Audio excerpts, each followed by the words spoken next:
ਵਿਵਾਹਿਕ ਜੀਵਨ ਦੀ ਸੁੱਖ ਕਵਿਤਾ ਦਾ ਕਲਪਨਾਤਮਕ ਆਨੰਦ ਨਹੀਂ ਹੈ।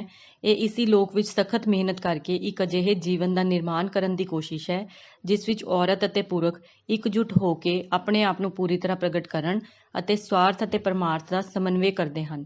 ਪੰਡਿਤ ਸ਼੍ਰੀ ਰਾਮ ਸ਼ਰਮਾ ਆਚਾਰੀਆ। ਸ਼ਾਂਤ ਪ੍ਰੇਮ ਭਰੇ ਗ੍ਰਹਿਸਥ ਜੀਵਨ ਦਾ ਸਭ ਤੋਂ ਵੱਡਾ ਭੇਦ ਇਹ ਹੈ ਕਿ ਇਸ ਵਿੱਚ ਆਪਣੇ ਸੁੱਖ ਦੀ ਬਜਾਏ ਆਪਣੇ ਸਾਥੀ ਦਾ ਸੁੱਖ ਅਤੇ ਭਲਾ ਪਹਿਲਾਂ ਦੇਖਣਾ ਪੈਂਦਾ ਹੈ। ਆਪਣੇ ਹਿੱਤਾਂ ਦੀ ਰੱਖਿਆ ਕਰਨ ਦਾ ਸਭ ਤੋਂ ਵੱਡਾ ਢੰਗ ਹੀ ਇੱਕ ਦੂਜੇ ਦੇ ਹਿੱਤਾਂ ਦੀ ਰੱਖਿਆ ਕਰਨਾ ਹੈ। ਆਪਣੇ ਆਪ ਨੂੰ ਸਮਰਪਣ ਕਰ ਦੇਣਾ ਹੀ ਸੱਚੇ ਸੁੱਖ ਦੀ ਕੁੰਜੀ ਹੈ। ਪੰਡਿਤ ਸ਼੍ਰੀ ਰਾਮ ਸ਼ਰਮਾ ਆਚਾਰੀਆ। ਪੁਸਤਕ ਦਾ ਨਾਂ ਗ੍ਰਹਿਸਥ ਵਿੱਚ ਪ੍ਰਵੇਸ਼ ਤੋਂ ਪਹਿਲਾਂ ਉਸਦੀ ਜ਼ਿੰਮੇਵਾਰੀ ਸਮਝੀਏ। ਸਾਡੇ ਸਮਾਜ ਵਿੱਚ ਵਿਆਹ ਨੂੰ ਲਾਜ਼ਮੀ ਮੰਨਿਆ ਜਾਂਦਾ ਹੈ, ਪਰ ਕੀ ਕਾਰਨ ਹੈ ਕਿ ਅੱਜ ਅਸੀਂ ਆਪਣੇ ਆਲੇ ਦੁਆਲੇ ਵਿਆਹੇ ਜੋੜਿਆਂ ਨੂੰ ਲੜਦੇ ਅਤੇ ਵੱਖ ਹੁੰਦੇ ਵੇਖਦੇ ਹਾਂ। ਕਾਰਨ ਇਹ ਹੀ ਹੈ ਕਿ ਲੜਕੀਆਂ ਵਿਆਹ ਤੋਂ ਬਾਅਦ ਜ਼ਿੰਦਗੀ ਦੇ ਭਾਰ ਨੂੰ ਸਹਿਣ ਵਿੱਚ ਅਸਮਰਥ ਹੁੰਦੇ ਹਨ ਅਤੇ ਜਬਰਨ ਗ੍ਰਹਿਸਥੀ ਦੇ ਭਾਰ ਨੂੰ ਢੋਂਦੇ ਹਨ। ਇਸ ਦਿਸ਼ਾ ਵਿੱਚ ਕੀ ਕੀਤਾ ਜਾ ਸਕਦਾ ਹੈ? ਮਾਤਾ ਪਿਤਾ ਅਤੇ ਸਮਾਜ ਬੁੱਧੀਮਾਨ ਵਰਗ ਨੂੰ ਵਿਆਹ ਦੀ ਜ਼ਰੂਰਤ ਨੂੰ ਸਵੀਕਾਰ ਕਰਨ ਦੇ ਨਾਲ ਉਸ ਦੀ ਸਫਲਤਾ ਦੇ ਲਈ ਬੱਚਿਆਂ ਨੂੰ ਸਰੀਰਕ, ਮਾਨਸਿਕ, ਬੌਧਿਕ ਤੌਰ ਤੇ ਤਿਆਰ ਅਤੇ ਸਮਰਥ ਬਣਾਉਣਾ ਜ਼ਰੂਰੀ ਹੈ। ਗ੍ਰਹਿਸਥ ਜੀਵਨ ਤੋਂ ਪਹਿਲਾਂ ਕਿਹੜੀ ਤਿਆਰੀ ਕਰਨੀ ਜ਼ਰੂਰੀ ਹੈ ਜੋ ਵਿਆਹੁਤਾ ਜੀਵਨ ਨੂੰ ਸਫਲ ਬਣਾ ਸਕਣ? ਜੀਵਨ ਸਾਥੀ ਦੀ ਚੋਣ ਵਿੱਚ ਮਾਤਾ ਪਿਤਾ ਦੇ ਗਿਆਨ ਅਤੇ ਤਜਰਬਿਆਂ ਦੀ ਵਰਤੋਂ ਅਤੇ ਲੜਕੇ ਲੜਕੀ ਦੀ ਇੱਛਾ ਨੂੰ ਮਹੱਤਵ ਦਿੱਤਾ ਜਾਣਾ ਚਾਹੀਦਾ ਹੈ।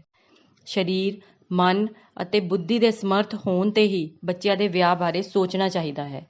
ਉਮੀਦ ਕਰਨ ਦੀ ਬਜਾਏ ਦੇਣ ਦੀ ਰੀਤੀ ਨੀਤੀ ਅਪਣਾਈ ਜਾਵੇ ਤਾਂ ਆਪਣੇ ਆਪ ਹੀ ਵਿਆਹੁਤਾ ਜੀਵਨ ਵਿੱਚ ਮਧੁਰਤਾ ਦਾ ਪ੍ਰਵਾਹ ਪੈਦਾ ਹੋਣ ਲੱਗਦਾ ਹੈ।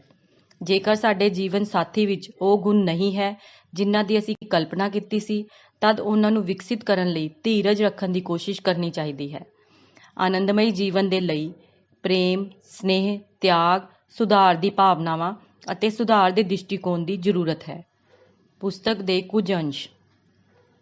ਜੋ ਪਿਆਰ ਤਿਆਗ ਤੋਂ ਨਿਮਰ ਨਹੀਂ ਹੈ ਅਤੇ ਵਿਵੇਕ ਤੋਂ ਪ੍ਰੇਰਿਤ ਨਹੀਂ ਹੈ, ਉਸ ਨੂੰ ਪ੍ਰੇਮ ਸਮਝਣ ਦੀ ਭੁੱਲ ਨਾ ਕਰੋ। ਸੱਚਾ ਪ੍ਰੇਮ ਵਿਵੇਕ ਤੋਂ ਪ੍ਰਗਟ ਹੁੰਦਾ ਹੈ। ਪ੍ਰੇਮ ਅਤੇ ਵਿਵੇਕ ਦੋਹਾਂ ਦਾ ਵਾਜਿਬ ਤਾਲਮੇਲ ਕਰਕੇ ਚੱਲਣਾ ਹੀ ਗ੍ਰਹਿਸਥ ਜੀਵਨ ਅਤੇ ਮਨੁੱਖ ਦੀ ਪੂਰਨਤਾ ਦਾ ਸਾਧਨ ਹੈ। ਜੇਕਰ ਆਦਮੀ ਦੂਜਿਆਂ ਦੇ ਪ੍ਰਤੀ ਉਤਨਾ ਹੀ ਵਿਨਮਰ ਅਤੇ ਉਦਾਰ ਹੋਵੇ ਜਿੰਨਾ ਉਹ ਆਪਣੇ ਲਈ ਹੁੰਦਾ ਹੈ, ਤਦ ਸਾਡੀ ਅੱਧੀਆਂ ਮੁਸ਼ਕਲਾਂ ਆਪਣੇ ਆਪ ਖਤਮ ਹੋ ਜਾਣਗੀਆਂ। ਗ੍ਰਹਿਸਥ ਜੀਵਨ ਦੀ ਬੁਨਿਆਦ ਆਤਮੀਅਤਾ ਹੈ। ਗ੍ਰਹਿਸਥ ਜੀਵਨ ਵਿੱਚ ਅਸਮਨਵੈ ਭਾਵੇਂ ਸਰੀਰ ਦੀ ਹੋਵੇ, ਧਨ ਦੀ ਹੋਵੇ ਜਾਂ ਹੋਰ ਇੱਛਾਵਾਂ ਦੀ ਹੋਵੇ, ਦੁਖਦਾਈ ਹੀ ਹੁੰਦੀਆਂ ਹਨ। ਪ੍ਰੇਮ ਅਤੇ ਨਿਸ਼ਠਾ, ਤਪ, ਤਿਆਗ, ਮਿਹਨਤ ਅਤੇ ਪਾਲਣ ਪੋਸ਼ਣ, ਨਿਮਰਤਾ ਆਦਿ ਸਦਗੁਣਾਂ ਦਾ ਪ੍ਰਗਟਾਵਾ ਪੂਰਨ ਤੌਰ ਤੇ ਗ੍ਰਹਿਸਥ ਵਿੱਚ ਹੀ ਹੁੰਦਾ ਹੈ।